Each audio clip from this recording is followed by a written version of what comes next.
Thank you, Cassandra, for the introduction. So welcome to the NOAA Science Seminar, AI for Shipwrecks, Artificial Intelligence for Automated Detection of Shipwreck Sites from Sonar Data. This presentation will focus on recent efforts in Thunder Bay National Marine Sanctuary to collect and develop a benchmark dataset for automated shipwreck detection from autonomous underwater vehicle surveys, as well as new machine learning methods developed for shipwreck detection from sonar imagery. This seminar series is co-hosted by NOAA Ocean Exploration and the NOAA Central Library. As mentioned, my name is Nina Przinski, and I'm the Grant Science Support Coordinator working at NOAA Ocean Exploration in the Science and Technology Division and also with the Ocean Exploration Cooperative Institute. I'm very excited to introduce you to our seminar speaker today, Dr. Katherine Skinner. Dr. Skinner is an assistant professor in robotics at the University of Michigan. Prior to this appointment, she was a postdoctoral fellow at the Georgia Institute of Technology. She received an MS and Ph.D. from the Robotics Institute at the University of Michigan and a B.S.E. in Mechanical and Aerospace Engineering from Princeton University. She is a recipient of the NSF Career Award and the IEEE Robotics and Automation Letters Best Paper Award. This project was supported via the NOAA Ocean Exploration Fiscal Year 2021 funding opportunity. So thank you very much, Dr. Skinner, for your time and for choosing to share your exciting work with us today. And I'll hand the floor over to you now. Thank you, Nina, for the introduction. I'm really excited to be here today to share all of our work with everyone that we've been doing over the last few years on artificial intelligence for automated detection of shipwreck sites from sonar data. So in recent decades, there have been a lot of really exciting advances in technology and artificial intelligence. One of those exciting advances has been the boom in marine robotics platforms. So marine robotics platforms are really exciting to work with because they allow us to send sensors down to the bottom of the oceans or Great Lakes and capture images of things that we wouldn't necessarily be able to see without these platforms.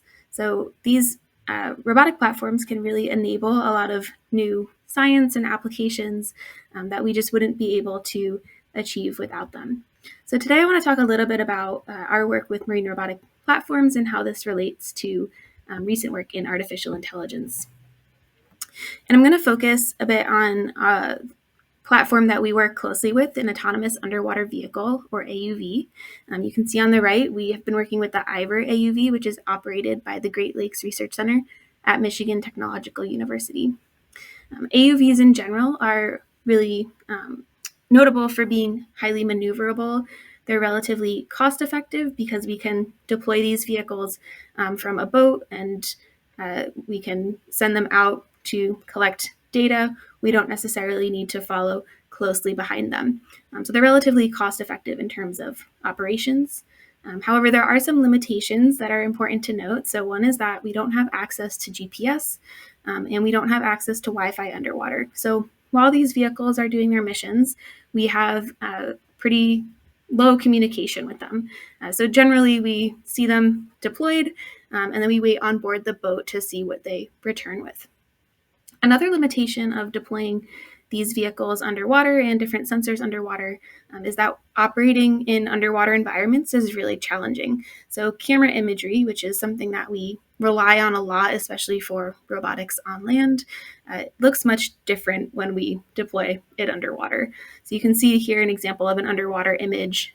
Maybe you've seen examples like this from your own diving or your own interaction with the water, but typically the images that we capture underwater are highly degraded, so they may have a blue or green color for ocean water in particular, and they're also very hazy, kind of like fog in air. So the limitation here is that we actually can only observe several meters in front of the vehicle when we're deploying cameras. So this is one challenge we have to deal with when working underwater. And lastly, the mission duration is limited by onboard battery power. So for something like the IVER AUV, we can probably get a day's worth out on the boat deploying the vehicle to collect data, but this is another limitation that we have to deal with. So because of the challenges with cameras underwater, we typically rely on different types of sensors, mainly acoustic sensors, because acoustics travel really far underwater. So the sensor that I'll be talking about today is the side scan sonar. You can see on the right, we have the IVER AUV that we work with, and there is a side scan sonar, the EdgeTech 2205, on the front of that vehicle. There's actually two lenses to the side scan sonar, so we're looking at one lens, and then there is another on the other side of the vehicle. And on the left, we see an example of what a side scan sonar image might look like. So this is actually an image that we took with the IVER AUV in Lake Huron of the Monrovia shipwreck. So this was a really exciting wreck to see, because you can see there's a lot of relief and a lot of features that we can pull out from the shipwreck itself. We can also see there's some pretty unique features of side scan sonar imagery that make it look a little bit different from RGB imagery that we might be used to seeing. So this particular site is at a depth of 42 meters. We were at a survey altitude of 20 meters, which means we're 20 meters above the wreck when we took this image. And our swath width, or the full width of the image, is 260 meters. So just to give you kind of the scale of what we're able to capture with side scan sonar imagery. So aside from having this benefit of being long range observation underwater, side scan imagery, especially for high tech side scan sonars today, can be really high resolution. So again, we can make out some of those fine details of the wreck. And the third benefit is that they're often small enough to be integrated with autonomous vehicles like the AUV. So they're really widely used sensors because of all of these benefits. And there's a lot of data that has been collected over the years of side scan sonar imagery. I just want to point out a few other unique aspects of side scan sonar imagery when we're looking at these images, so that you can kind of understand the geometry of what we're looking at here. So as I mentioned, it's pretty different than working with cameras. On the left here, you can see on the vehicle, we have those two lenses, one on either side, that are each pointed out facing different directions of the vehicle. So what we're actually seeing is that area highlighted in purple, spanning out from either side of the vehicle, from either lens. This means that there's going to be an area below the vehicle that we're not actually able to observe. This is called the nadir, and this is seen in the right-hand image as that black area that we're actually not able to capture any observations of. So that's why you see that band in the middle there. We also can notice some interesting shadowing effects.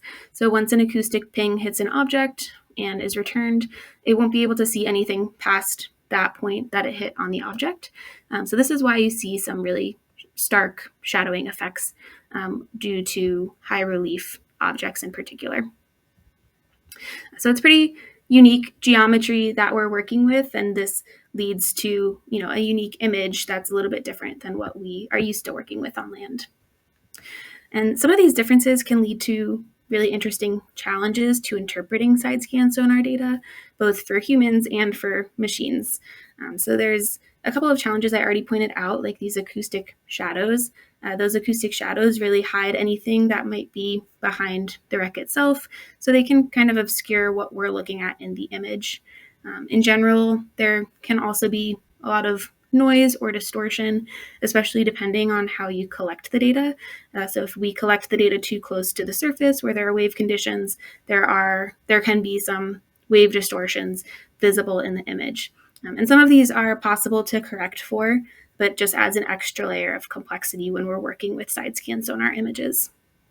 Additionally, as is true for most ocean and marine expeditions, dataset collection can be very expensive because we are going out to the oceans or the Great Lakes to deploy these vehicles from a boat and collect data. We're subject to varying weather conditions and operational constraints. So all of this makes it very challenging and potentially expensive to collect. And this means that it can be difficult to capture a lot of examples of objects that we're interested in seeing. And this is especially true for rare objects like shipwrecks. So if we send our vehicle out into a random part of the ocean, there's no guarantee that there's going to be an object of interest there, which is, makes it challenging, but is also what makes it really exciting because, of course, there's always potential for something interesting to be there. So just to point out that some of these unique aspects of side scan sonar data also make it a little bit challenging to work with. But still, we can use side scan sonar data to capture really high resolution and detailed images of the lake bed or the seafloor. So here's an example of the side scan sonar data from the survey of the Grecian shipwreck in Lake Huron and Thunder Bay National Marine Sanctuary. And you can see again that we can make out some pretty cool features of this wreck. So probably even to a non-expert looking at this image, you could tell me exactly where the shipwreck is in this image. But that's not always the case, again, because of some of the noise and distortions that we have to face. There can be a wide variation in appearance for both side scan sonar images and the wrecks that we see. So here's an example of another wreck where it's off to the left there. This is barge number 1. And you can see it's maybe a little bit more challenging, a little bit more camouflaged within the environment. And here's the third example that I think is points out a few of the other challenges, right? So the first time I saw this image, I didn't necessarily know where the shipwreck was. Maybe you can try to see for yourself. But if you had a little bit of trouble, here it is. So this is the heart failure. So it's a wreck with a very low relief field. It's pretty well dispersed, and it's sitting in terrain that has a lot of relief that can lead to some confusion as well. So this wreck in particular is a challenging case that, might take an expert's eye to look at in order to find where the shipwreck is. So you can see there's a wide variation of different types of data that we get back from these surveys. And there are pretty interesting challenges to interpreting these images that often rely on expert knowledge to do so. So one thing we wanted to learn with this project is, can we teach robots to automatically detect shipwrecks, right? Because we're sending these vehicles out into the water. One benefit of working with marine robotics is that they are automated platforms, so they're really good at going out and automatically collecting data. But can we do more? Can we actually use these robots to then tell us more about the data that it collects? So this led to our recent project that we've been working on for the last few years called Machine Learning for Automated Detection of Shipwreck Sites from Large Area Robotic Surveys. So this work is funded by NOAA Ocean Exploration and has been really exciting to work on for the last few years. So there's a couple of specific goals that we wanted to achieve with this project. One is we wanted to develop machine learning and artificial intelligence methods to automatically detect shipwrecks from sonar imagery. So again, with all of the data that we're able to collect from marine robotic vehicles, giving us a tool to automatically process that data could be really powerful because this would lead to more efficient discovery of objects of interest. Second, we wanted to enable robots to perform autonomous or automated close-range surveys of shipwrecks to collect imagery of those sites. So as I mentioned, for camera images, we need to get much closer to the site, whereas for a side scan sonar survey, we can be tens of meters above the shipwreck. For camera imagery, we typically want to be about 2 to 4 meters from the site.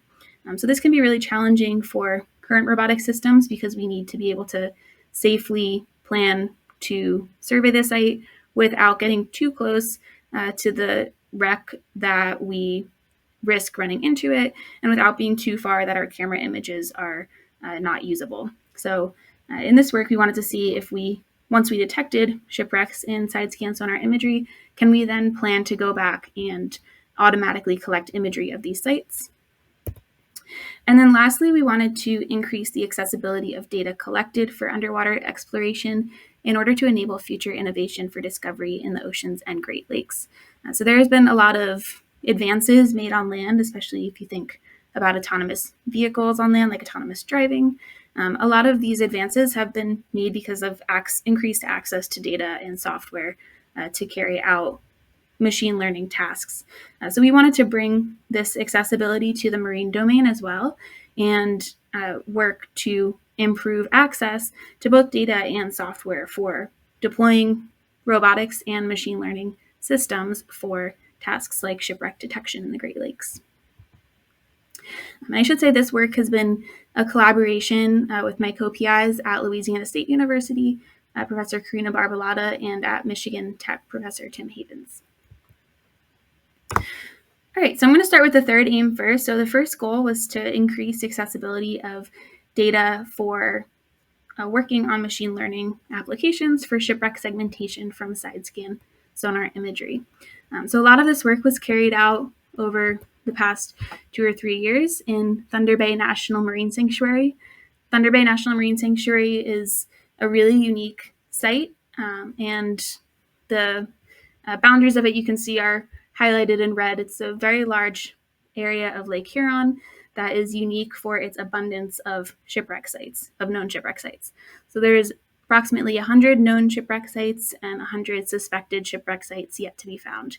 As you can see, all of these black dots here are known shipwreck sites that are monitored by Thunder Bay National Marine Sanctuary scientists, and this is a very unique area for us to work in for this project because it gives us access and the ability to collect data from a lot of different wrecks of different conditions in a relatively short period of time. So this work was carried out over the span of 2 weeks in 2022 and 3 weeks in 2023, taking almost daily trips on the NOAA boats to go out and collect data of these shipwreck sites. So I'm going to talk a little bit about our data collection and processing pipeline, but here's an overview. So first, we're working with pre-programmed missions for our AUV. So we perform mission planning to program the path that we want the robot to follow when it's deployed. Then we deploy the robot into the water. And again, we don't have communication with the vehicle while it's underwater. So we essentially are waiting for it to come back to see what it collected. Once the vehicle is back on board, we're able to take a look at the data that it found. We are using the edge tech sonar, so the data is processed as JSF data. We do some gain adjustment to improve the contrast of that image, and then we also have a labeling process so that we can evaluate our methods. The artificial intelligence or machine learning methods that we are working with take an input side scan sonar image, and the goal is to output a segmentation, which is what you see here, the binary prediction on the right. So for this segmentation, anything in white is predicted as a shipwreck, and anything in black is predicted as a background pixel. So that is what we mean by segmentation. And we can overlay the segmentation on top of the original side scan sonar image to see how well we did on predicting where the shipwreck is in the image. That's kind of an overview of the pipeline, and I'll go through a few of these steps in a little bit more detail. So first, our pre-programmed missions. So there are several standard missions that we could program into our vehicle typically. The most common one is probably the AUV lawnmower survey. So you can see this top view of what a lawnmower survey might look like. And the vehicle would follow this yellow path, so starting at the green dot, follow this yellow path to essentially mow the lawn, right? Going back and forth over these long segments. The important thing to note here is that the vehicle is actually on the surface for all of the yellow segments. Then it dives underwater to the survey depth for all of the blue segments, and then surfaces at the end of each leg before turning around to complete the next leg. So the reason we do this is because of that challenge that I mentioned, that we don't have communication with the vehicle when it's underwater. So we program points where the vehicle is going to surface, partly to make sure that everything is okay, gives us a place to check that there are no errors, but then also so that the vehicle can get GPS lock so it can correct for its position in case it went slightly off course as it was surveying underwater. So just to give a side view of this, this would maybe be the side profile of one of those legs. At the beginning of the leg, it is on the surface. Once it has GPS lock and corrects for any drift, it will dive underwater to the survey depth that we select, where it is actually collecting sonar data. So it's only collecting sonar data in that survey area, and then it will come back up to the surface at the end of the leg to turn around. So we have a lot of options here when we design these surveys that are really important to consider. So before each mission, this was a discussion that we had with the whole team and working with archaeologists at Thunder Bay National Marine Sanctuary to decide what that survey area would be, the spacing between lawnmower legs, which can determine how much overlap you have in the information that you see from one leg to the next. The sonar swath width, which is important to consider because it can, the appearance of the sonar image will be affected by the swath width and the altitude from the seafloor. And then lastly, the altitude or the depth of the vehicle, which is of course important because we want to make sure that we're going to stay a safe distance from the wrecks, but still capture high resolution sonar data. So again, all of these parameters were parameters that we decided ahead of time in collaboration with archaeologists at Thunder Bay National Marine Sanctuary who worked closely with these sites and often did diving surveys of these sites so they could tell us exactly where the hazards were, how high the relief was off the ground, because some of these sites are still very intact, so they may have a couple of features that are high off the ground.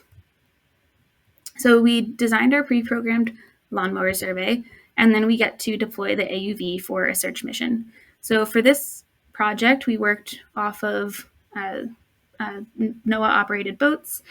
We were able to deploy the IVR directly from the boat. So one benefit of this robot is that it's a two-person deployable vehicle. So we can deploy it directly off the boat relatively easily and then send it off to start its mission. And once the robot comes back, then we can see what it found.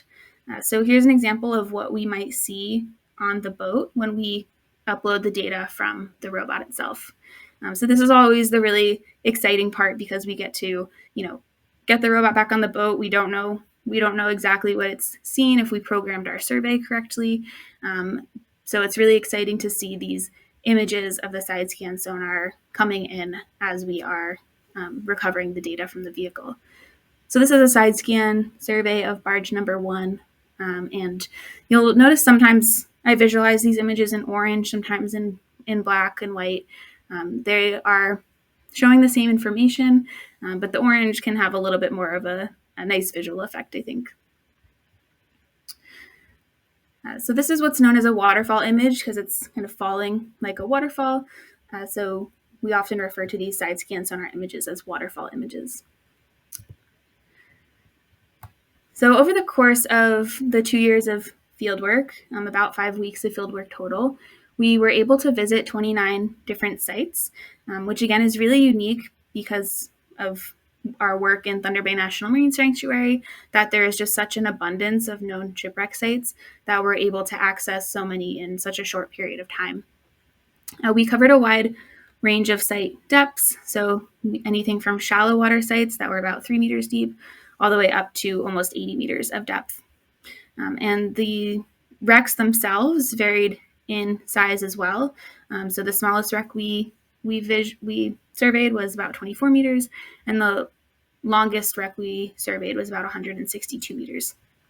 And these sites had a variation in material across wood and steel, which is interesting because different materials give off different sonar images. So it's really important for us to collect a wide variety of different shipwreck types, not just size.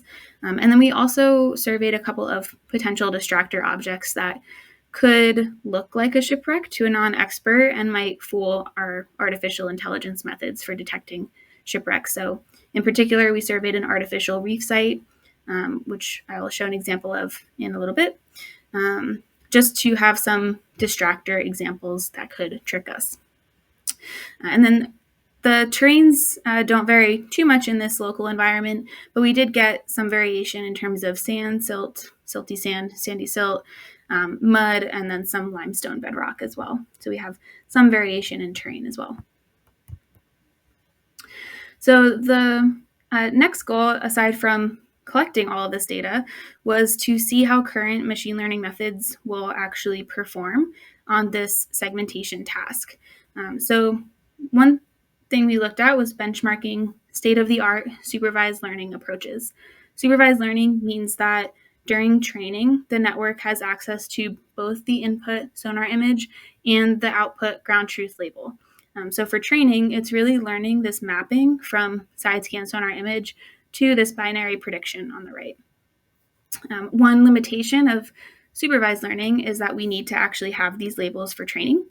And often these labels are generated by manual labeling. So this is hand labeled data that we need to generate in order to train the network to perform shipwreck segmentation. So we worked really closely with archaeologists at Thunder Bay National Marine Sanctuary to carry out this labeling. And this was a really big effort for this project. So you can see on the right an example of the labels that we were able to generate. So the yellow shows the main shipwreck hull, but oftentimes these sites also have debris scattered around the main wreck. So we also labeled these the full debris field as shipwreck related as well. And then in green, because these sites are monitored by sanctuary scientists, they are often marked with mooring buoys as well. So we did label those buoys just so we would know where they were, but they are not considered to be part of the shipwreck itself. So we generated labels through hand labeling for all of the wrecks that we captured images of. So this is hopefully a very valuable resource for the community. We did do some post-processing as well. So we collected 286 waterfall images from our surveys of the 29 sites. And just to recall that, each image in this case is a full survey leg. So one image could cover 400-meter length and several 100-meter width of survey area.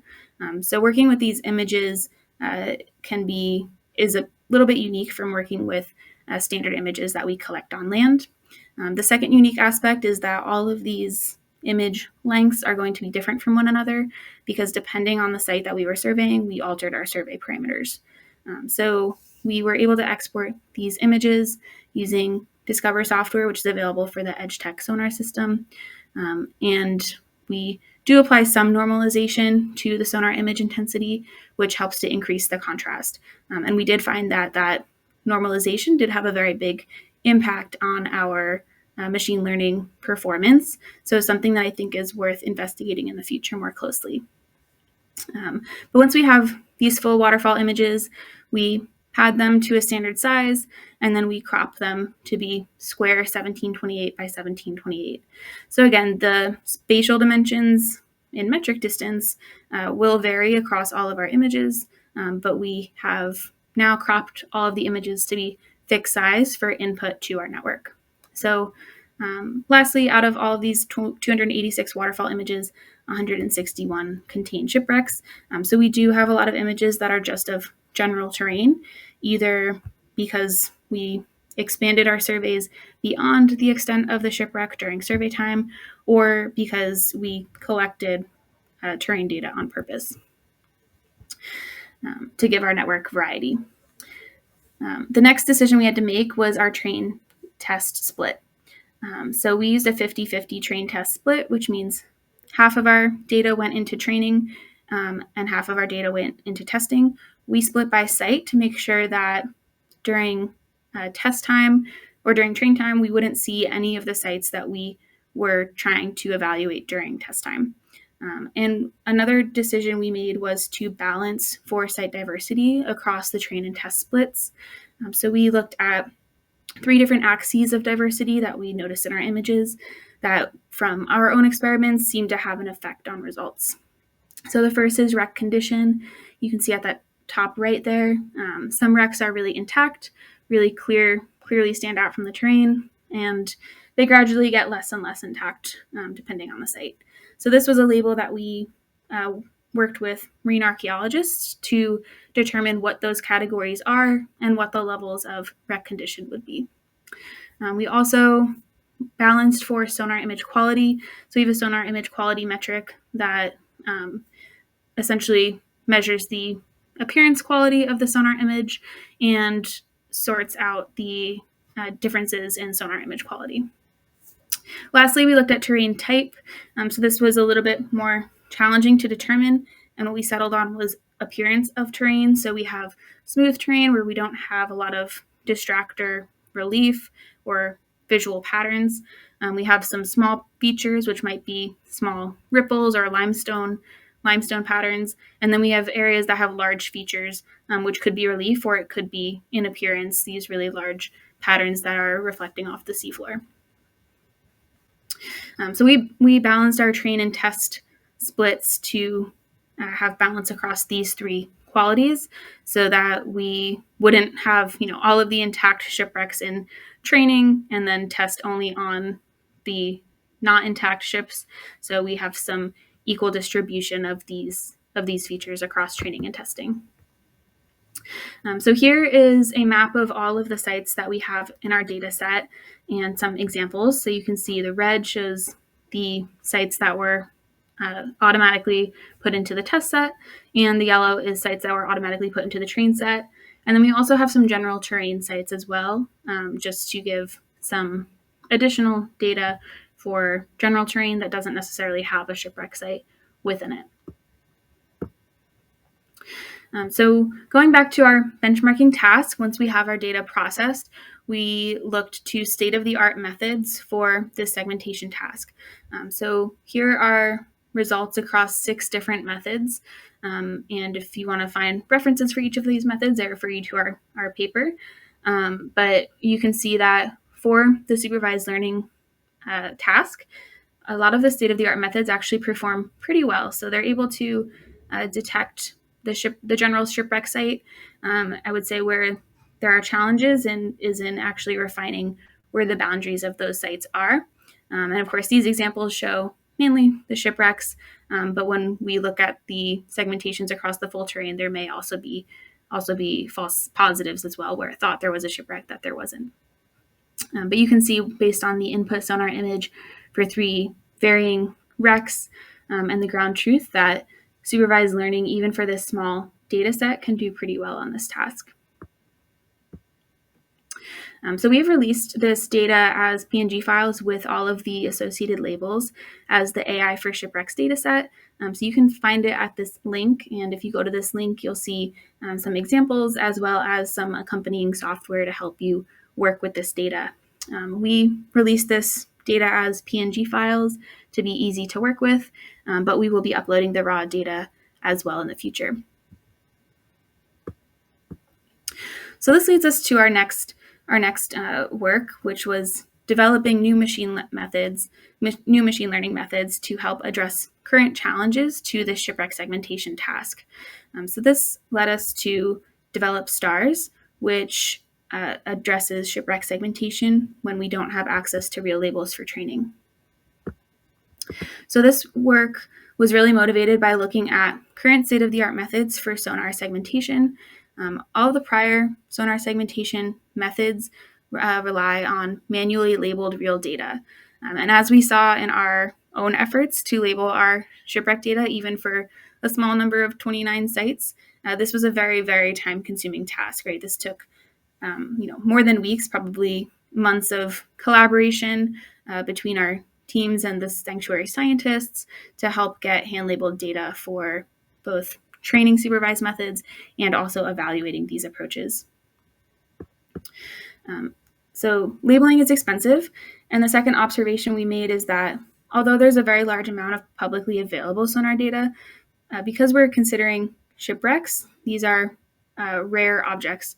So real examples of shipwrecks are relatively limited. So even if we can download a lot of publicly available data online, we're not guaranteed to have as many shipwrecks available as examples for supervised learning methods.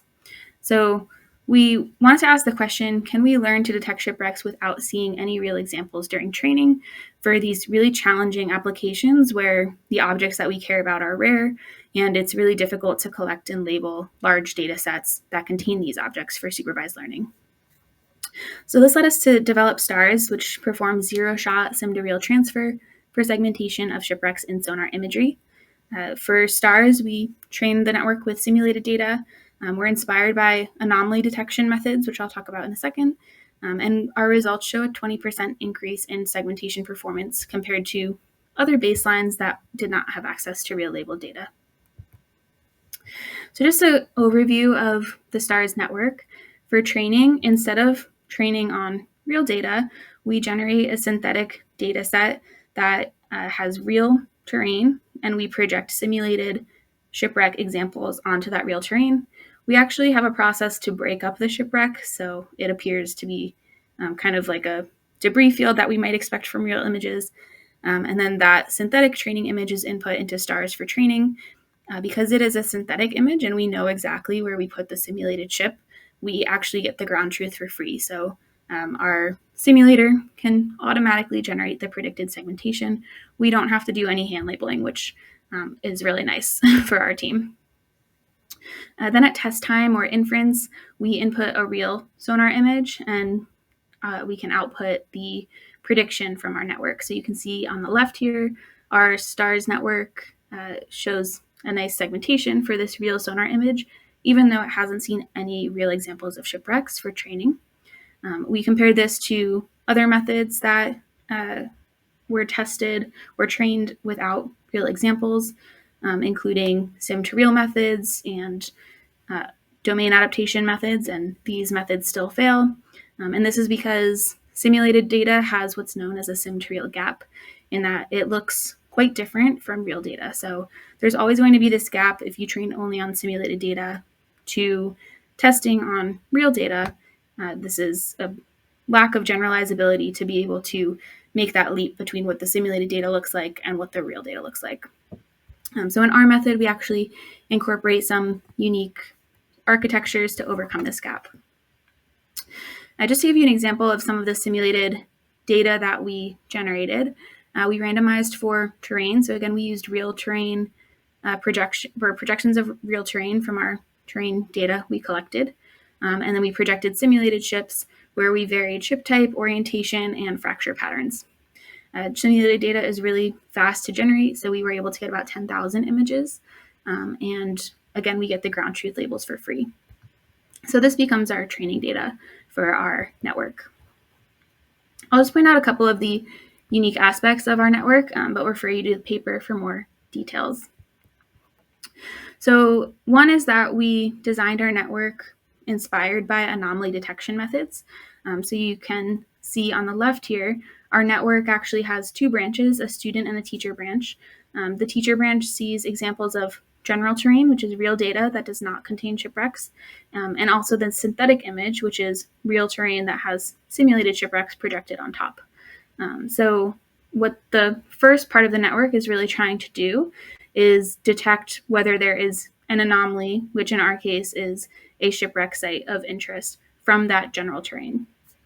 So this architecture allows us to learn what general terrain looks like, and it's essentially training our network to try to pick out things that don't look like the general terrain. So it is learning from real terrain data, but then benefiting from that simulated data to find things that look different. We also have this deformation branch. So this is a proxy task that we came up with that essentially tries to take the wrecked synthetic ship and put it back together. So this task really forces the network to learn what a shipwreck might look like. So it has to really focus on what those features are in order to perform this task to kind of put the puzzle back together. So these two aspects allow us to kind of close the sim to real gap to improve training on synthetic data for our task.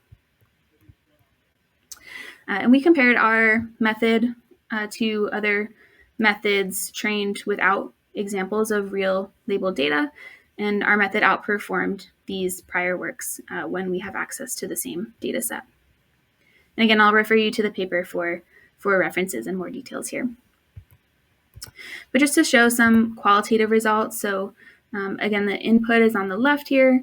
The ground truth, which is hand labeled, is next, and then the following columns all show the performance of different methods. So again, our method performs pretty well. Other methods do also do well on this task as well, but may have more areas where they detect a shipwreck that isn't actually there, so they have these false positives returned. And I just want to point out a couple of maybe limitations of our method too, because I think these are interesting for thinking about future work. So as I mentioned, we did collect an image of an artificial reef. So that's what you see on the bottom here. Artificial reefs, or at least this one in particular, is pretty interesting because to a non-expert, this might look pretty interesting. It has those linear features that we look for in shipwrecks. So we wanted to see if this would fool our network. And unfortunately it did. So again, the ground truth for this, there are no ships in this, where the artificial reef does not have a shipwreck. So our network actually predicted that this is a shipwreck, even though it is not. So I think this is a really interesting area for future work and future efforts in machine learning and AI for this problem. And of course, it will potentially require collecting more data of these distractor objects and environments that might be really challenging corner cases for our methods. But overall, we saw really great performance from our method, and we were able to test this in the field during the second year of fieldwork. So during the second year of field work, we went to new sites that we had never seen before, and our method was able to output segmentations for these sites. So this was really exciting, and one benefit that we were able to realize is just the amount of time that is saved from being able to do this segmentation automatically. So as soon as we pulled the vehicle on board and downloaded the data from the vehicle, we were able to have results of segmentation within about 5 minutes. So this really shortens the timeline for being able to detect potential sites of interest while we're actually in the field. So we don't have to wait to go back to the field, analyze the data, come back out, and potentially re-evaluate these sites during new surveys. We can recognize sites of interest or potential sites of interest during the actual expedition, and that would allow us to redeploy our vehicle right there while we're at the survey site. So this can potentially save a lot of time and a lot of expense in carrying out these expeditions to enable new discovery. So I just wanted to highlight a little bit more about what we can do with these output segmentations. So this really covered our efforts to develop machine learning methods and to increase accessibility for both data and software to experiment with artificial intelligence for shipwreck segmentation. But the last aim was also to use these segmentations to plan robot surveys of shipwrecks at close range to collect imagery from these sites. So there were a couple of steps that we had to take to make this practical as well. So when we're on board the boat, again, we were able to collect our input sonar image. With our method on the boat, we can output a detection mask. One thing I want to point out is that even though we can segment out individual pixels, what we found in working with the robot planning team is that what is really helpful for them is to have kind of an overbounding box of the shipwreck site itself, right? They want to see the full area that contains the site so they can plan a path appropriately to go survey that site more closely.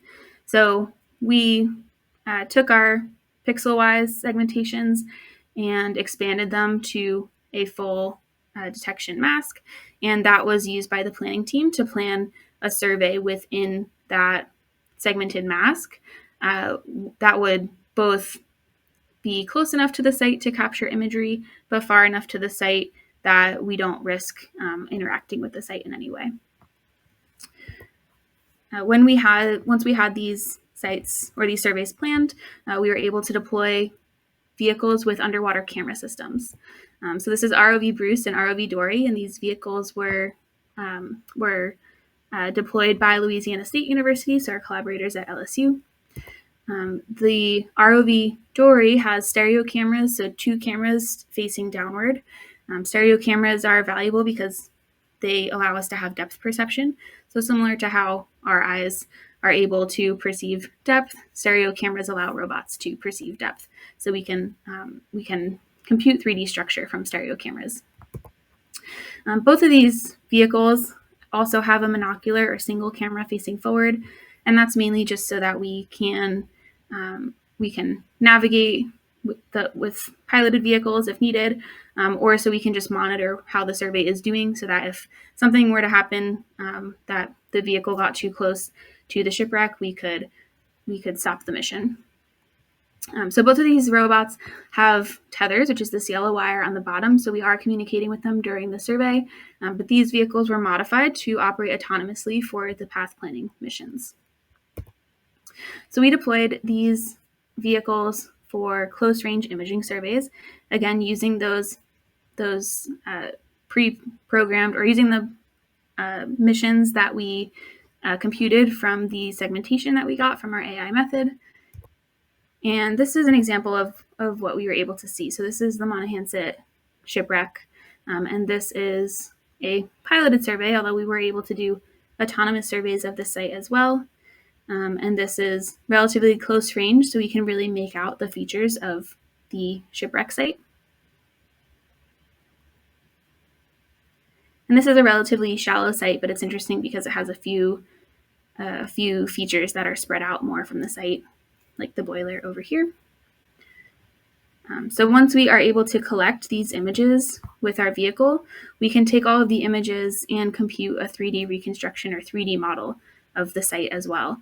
So this is an example of a 3D model of the Monahans. So you can see all of the images that might have gone into making this 3D model that we collected with the robot. And these 3D models can be really valuable because they allow scientists to study these sites without having to collect new data. They can study the changes and structures of these sites over time on land. So this is really exciting, kind of shows the full pipeline going from deploying a robot in the water to look for new sites, detecting potential sites of interest, then planning a new survey to collect close-range imagery, and taking the imagery we collect to build 3D models or products that can be used by scientists to study these sites in the future. And I just want to flag to look out for a future NOAA science seminar. My collaborator and co-PI, Professor Karina Barbalato, will be presenting in a couple of weeks on the planning methods and these 3D reconstruction methods in detail as well. So just in summary, this work really looked at how we can advance artificial intelligence or machine learning methods for the task of shipwreck segmentation, leveraging marine robotic systems to help us both detect and survey shipwreck sites. So we found that AI can help to automate detection of shipwrecks from sonar imagery and greatly increase the efficiency of search missions to allow us to perform this detection in an automated fashion on board the boat during our field expeditions. We also found that autonomous robots can leverage AI output to perform effective imaging surveys of shipwreck sites that we can use to create 3D models of the scene. And then we released the AI4Shipwrecks dataset to increase accessibility to data for this task. So we hope that this will be a really valuable resource for the public and for the research community to help increase interest and increase practice of deploying machine learning models for ocean and Great Lakes data. And I just want to acknowledge that this work is really done by a very large team of people. Right, carrying out field work is a very big effort. So I want to thank the Thunder Bay National Marine Sanctuary scientists for working with us to coordinate and support our field expeditions, and all of the students and collaborators on this project as well. And thank you to NOAA Ocean Exploration for supporting this work. So that is all that I had today. So I think we have a little bit of time for Q&A, but thank you very much for listening. All right, this is Cassandra again from NOAA Library. We do have time to answer your questions. Please type them in the Q&A chat and I will upload them for our speaker. Remember, your first name will show up on screen with your question, but you can ask questions anonymously if you choose to do so. And we do have some questions that came in already. Our first question is, when applying TVG to sonar data, how did this affect your training data as compared to when not applying the TVG? Yeah, so this is something that I think is really would be really interesting to evaluate more in future work. So we didn't do extensive studies on this, so I don't have a performance metric for you. But in our own observations, we found that if we didn't apply these pre-processing steps, that the performance dropped. Part of that might be the appearance of our data that we used for training, right? Expected to have some specific contrast. But I think that this is a really important step to investigate further to how we can get these models to perform the best, both in terms of the data that we use for training these methods and then the data and pre-processing that we have for the test data as well. So we did notice a drop in performance, but definitely has a lot of room for investigation to try to improve. Thank you. All right. And then the next question. Great presentation. Were multiple side scan passes at different angles collected over the same RECs for input data? How did the AI model handle it, given the REC images can appear so different depending on the angle of the pass? Yeah, thank you. So we did do a couple of different survey approaches for different RECs. I would say due to time, to make sure that we could see a wide variety of different REC types, we didn't necessarily do this for every shipwreck, but some RECs we surveyed from 2 different orientations with a lawnmower pattern. We also used what's called an OID pattern, which performs surveys at multiple angles over the same survey so that you capture different views of the site as well from different viewpoints. And for labeling, this added an additional challenge that the appearance of the RECs captured from different angles also could look quite different. So this was really challenging label task that we had to consider how we would handle in the labeling process as well. But yes, exactly. Even if we have the same REC site, the performance on one image of that site might be different than the performance of our method on another image of that site, just because the appearance can change so drastically depending on the viewpoint. Awesome. And then when viewing the detected shipwrecks from year 02, are those shipwrecks outputted as separate file from the sonar data? Yeah, so our network will output a prediction that is a separate file that we can overlay on top of the original sonar data, and the label that we have would be a separate file as well. So we are able to take our predictions and overlay them on the sonar data. We also were able to overlay those with georeferencing in QGIS, so you can actually output the prediction, upload it into QGIS so you can see both where you collected your data, for example, and where the prediction was as well, all in a georeference map. Have you tested your code on data from other teams/locations? We have not tested our code on other teams' data. So one challenge that we were trying to address with this project is kind of the lack of data available for shipwreck sites for different environments. But I think that this would be a really interesting thing to test moving forward, is how well our method works on new environments. We don't necessarily need, we don't need real examples of shipwrecks for the STARS network. So we think that this should generalize well to different environments, but we do use real examples of terrain. So that could arise a need for retraining the network with terrain if the terrain looks much different in different areas. All right. And then our next question is, in the future, will fully autonomous shipwreck surveys be possible? I'm picturing an AUV doing a sonar survey, detecting a wreck, coming closer for a visual survey, then surfacing with the imagery already collected. Yeah, so this is what I'm picturing too. So I hope the answer is yes. I think through this project, we help to show proof of concept for each parts of that pipeline. But I do think it would be possible in the future to do this all in one go. So you could essentially send the robot out for the day, and when it comes back, would give you all of these different types of data. So the sonar survey, the detected wreck, and then close range images of that shipwreck site. So I hope the answer is yes, and I think that would be really exciting to see in the future. There are a couple of interesting challenges there in terms of how we can integrate all of this on board the vehicle, but I think it's a really a really interesting and exciting area to look into for the future. Okay. Did you try different file formats, TIFF, ZAR, etc.? Is PNG an effective format? Yeah, this is a really good question. So we started with PNG, and our data set is in PNG, mainly because this is how many state-of-the-art methods for segmentation expect the input to be. So we did find that PNG is effective enough, like we are able to get reasonable output predictions from our network. Some of the downsides, of course, are we do lose information. We're not using the raw intensity values from the sonar images, and we lose that georeferencing. So we did also try TIFF files. So our network does work on input TIFF files, which is what allows us to upload the predictions as georeference files in GIS software.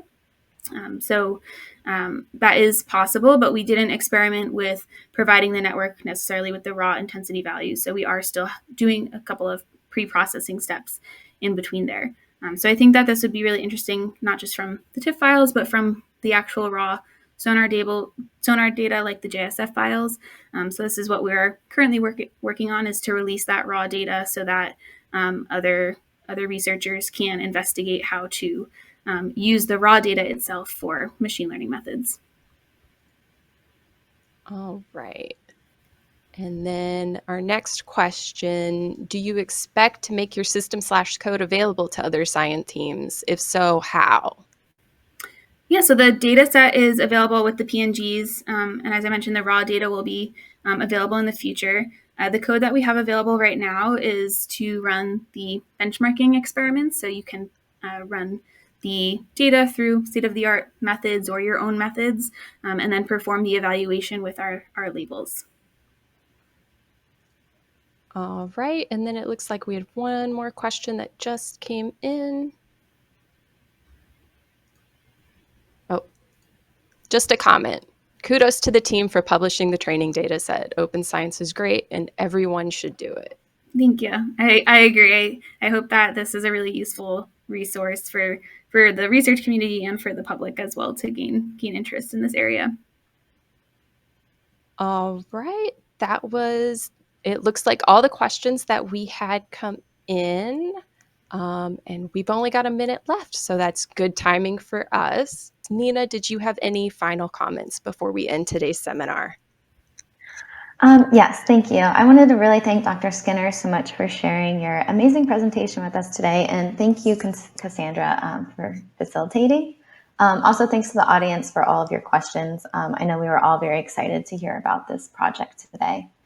And then the next NOAA Ocean Exploration Seminar co-hosted with the NOAA Central Library, it'll be on October 2nd at 2 p.m. Eastern Time, and this will feature Dr. Karina Barbalatta, who will present a seminar entitled Intelligent Underwater Robotics Adapting to Dynamic Environments. So as Dr. Skinner mentioned, this upcoming seminar will build upon the work that she presented on today.